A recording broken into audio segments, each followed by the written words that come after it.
কদিন আগে একটা বিয়ে বাড়ি গিয়েছিলাম, সেই মেনুটাই তোমাদের সঙ্গে আজকে শেয়ার করব। দেখো এখানে প্রথমেই কিন্তু পড়ে গেছিলো চিকেন সাটে, তার সঙ্গে কিন্তু স্যালাড।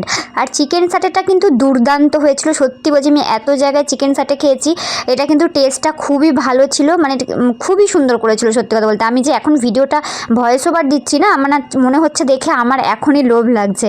যাই হোক, যখন খাচ্ছিলাম তখন তো বেশি খেতে পারি না, পরে দেখলে মনে হয় যেন আরেকটু খেতাম এরকম মনে হয়।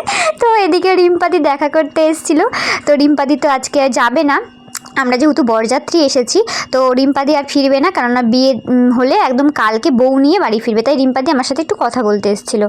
তারপরে কিন্তু প্লেটে পড়ে গেল বাটার নান, তার সাথে কিমা চানা মশলা। যারা কিমা চানা খাবে না তাদের জন্য কিন্তু ছিল পনির চানা। তো যাই হোক, আমি কিন্তু নিয়ে নিই আমার বরের প্লেট থেকে, তোমাদেরকে একটু শেয়ার করছিলাম। আর আমি যেহেতু বেশি খেতে পারি না, তাই জন্য কিন্তু আমি নিয়েও নিই, খাবার নষ্ট করে কোনো লাভ নেই। তারপর আমার প্লেটে পড়ে গেল বাসন্তী পোলাও, আর তার সাথে কিন্তু মাটন কষা। পোলাওয়ের সাথে মাটন কষার কম্বিনেশনটা কিন্তু খুব সুন্দর। যাই হোক, তো চলো এবার কিন্তু খাওয়া দাওয়া যাক। আমি তো শুধু দেখিয়ে যাচ্ছি, একটু খেয়ে তো নিই।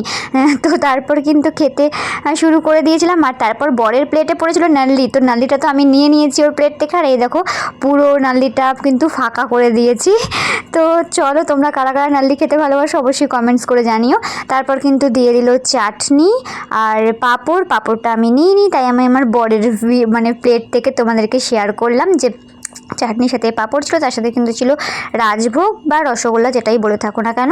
আর তারপর ছিল সন্দেশ, আর এই সন্দেশটা কি বলবো তোমাদের, মারাত্মক টেস্ট ছিল। তো তারপর ছিল আইসক্রিম আর পান। এই ছিল কিন্তু আজকের মেন কোর্সের মেনু। তারপর হাত ধুয়ে আইসক্রিম খেয়ে নিচ্ছিলাম। আইসক্রিমটা কিন্তু পুরোটা খাইনি ঠান্ডার ভয়ে। তো চলো, এই ব্লগটা তোমাদের কেমন লাগলো জানিও। টাটা।